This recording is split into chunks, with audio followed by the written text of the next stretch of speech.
এই হচ্ছে AGT live 24/7। ये है AGT Live 24/7। This is AGT Live 24/7।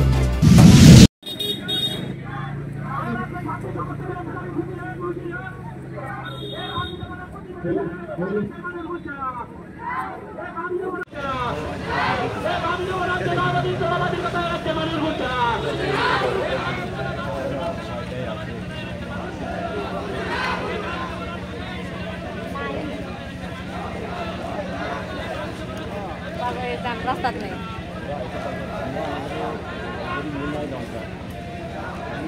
গাড়িও না আগে না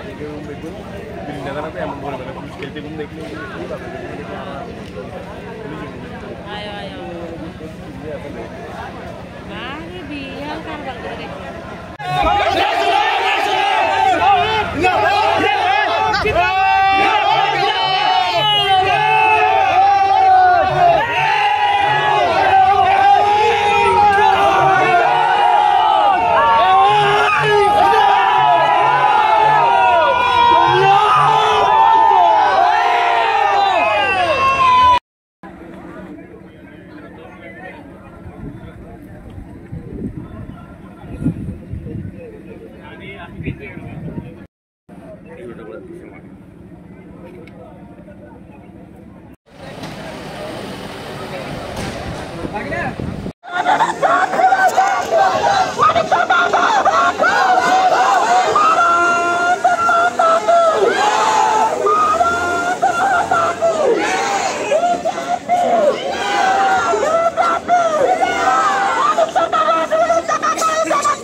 কোন সময় কি স্লোগান দেবে দিদি আইতাছে বলে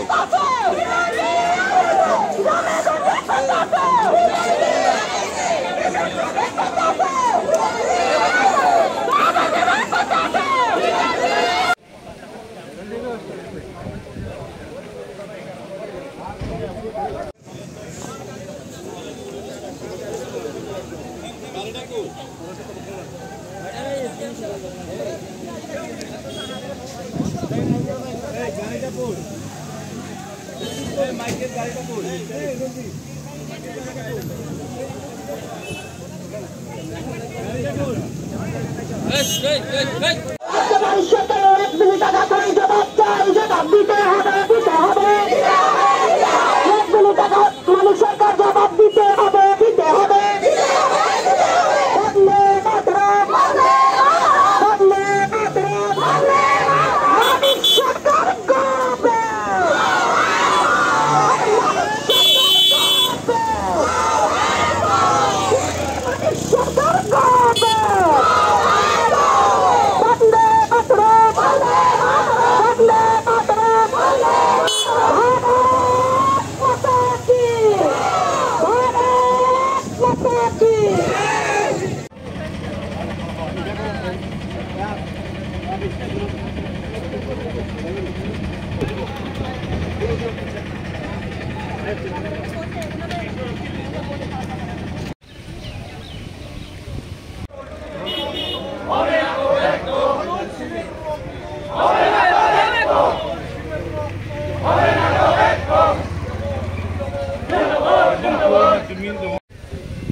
তাই আপনাদের কাছে আমরা আবেদন করবো ভুল থেকে শিক্ষা দিয়ে জীবনের অভিজ্ঞতা থেকে বুঝবার চেষ্টা করুন, শত্রুবিদ্যা চিহ্নিত করবার চেষ্টা করুন, প্রকৃত শত্রুদেরকে জনগণ থেকে বিচ্ছিন্ন করুন, তাদের থেকে নিজেদের মুক্ত হতে সাহায্য করুন।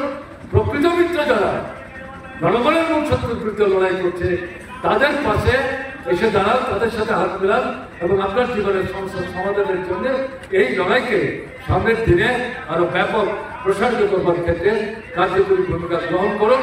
এই আবেদন ভারত মা তাদের এই আবেদনে সারাদিন প্রায় 500 কৃষকদের সংগঠন যারা 1 বছর ব্যাপী দিল্লিতে ঢুকতে পারেনি, দিল্লিকে চারদিক থেকে ঘেরাও করে কৃষি এবং কৃষকদের সাথে দাবিকে লড়াই করছিলেন, তাদের সঙ্গে ভারতবর্ষের প্রধানমন্ত্রী প্রতারণা করেছেন, কিন্তু তারা আন্দোলন বন্ধ করেনি।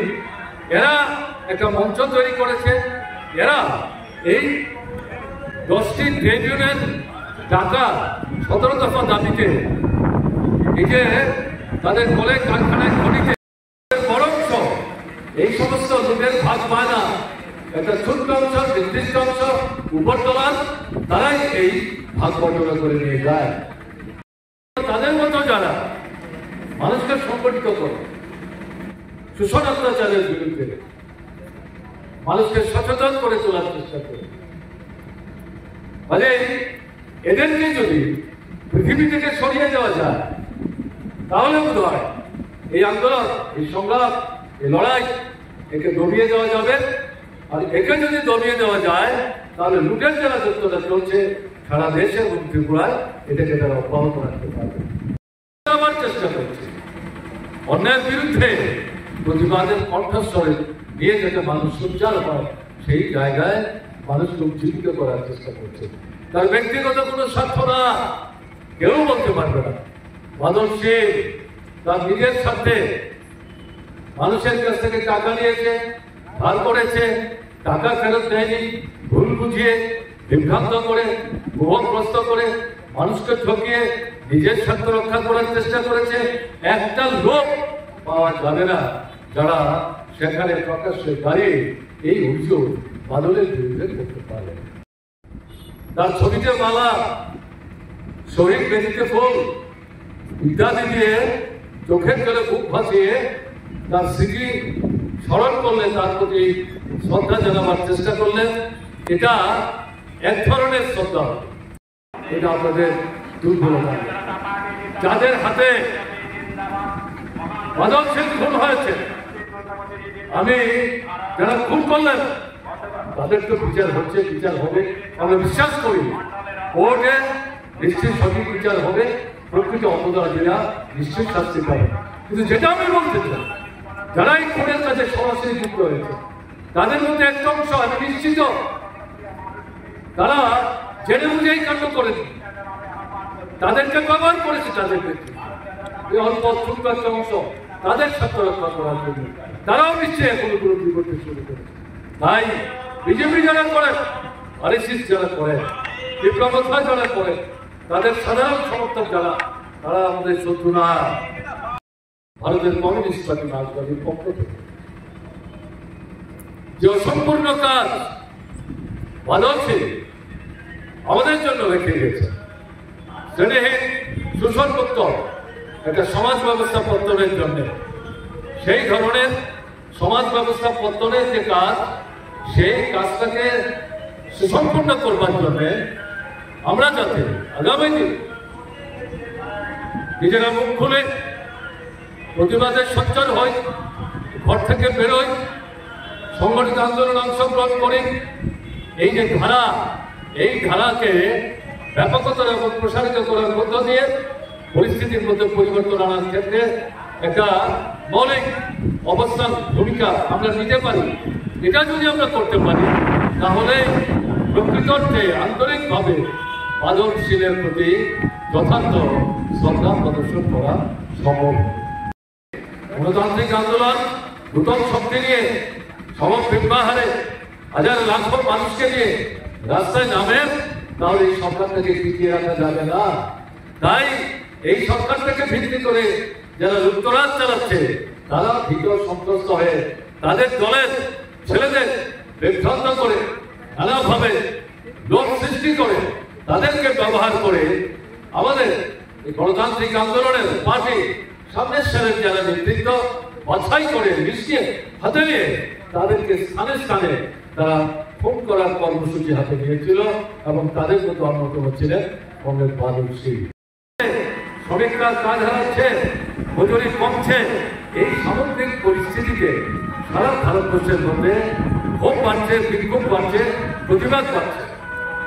তার সর্বশেষ নিদর্শন হচ্ছে গত 9 জুলাই সারা ভারতবর্ষে যে একটা আন্দোলন সংগ্রাম সংগঠিত করলো ভারতবর্ষের 10টি ট্রেড ইউনিয়ন শ্রমিকদের সংগঠন সম্মিলিত ভাবে, এটা ভারত বন্ধের রাত ছিল না। 10টা ট্রেড ইউনিয়ন তারা একসাথে মিলে আজ থেকে কয়েক মাস আগে দিল্লিতে একটা কনভেনশন করে 17 দফা দাবি, শ্রমিকের দাবি, কৃষকের দাবি, খেতমজুরের দাবি, বেকার ছেলেমেয়েদের দাবি, ছাত্রদের দাবি, ছোট বাজারের ব্যবসায়ীদের দাবি, ওবিসির দাবি, সংখ্যালঘুদের দাবি, উপজাতিদের দাবি, মাদকদের দাবি, এই সমস্ত মানুষকে নিয়ে 17 দফা দাবির ভিত্তিতে তারা সিদ্ধান্ত নেবে ভারতবর্ষে কলেজ, কারখানায়, খনিতে যারা কাজ করছেন শ্রমিকরা, কর্মচারীরা, শ্রমজীবী অংশের মানুষ, তারা একদিনের জন্য সেই সমস্ত কর্মস্থলে তারা ধর্মঘট পালন করবে।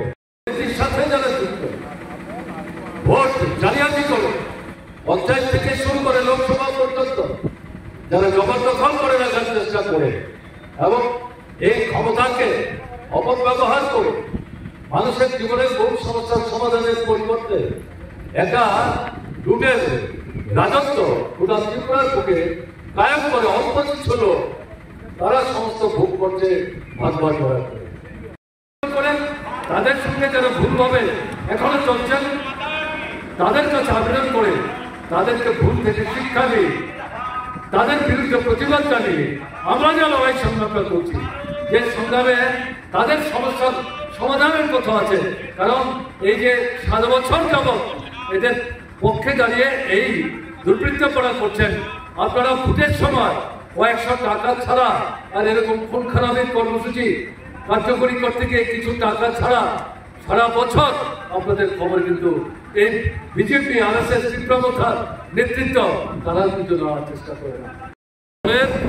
দুর্বলতার লক্ষণ জনগণের শাসক দলের উপর যে অনাস্থা এবং ঘৃণা পুঞ্জীভূত হচ্ছে, যার থেকে মানুষ প্রতিবাদের সূচনা হওয়ার চেষ্টা করছে। সেই মানুষের এই সরকারের উপর যে আস্থাহীনতা, এই আস্থাহীনতায় ভীত সন্ত্রস্ত হয়ে মানুষের উপর বিশ্বাস হারিয়ে বিজেপি নেতৃত্ব, RSS এর নেতৃত্ব, তারা এই গণতান্ত্রিক আন্দোলন, বিশেষ করে মার্ক্সবাদী কমিউনিস্ট পার্টির নেতৃস্থানীয় যারা বাদল শীলের মতো, তাদের বিরুদ্ধে এই কাপুরুষিত আক্রমণ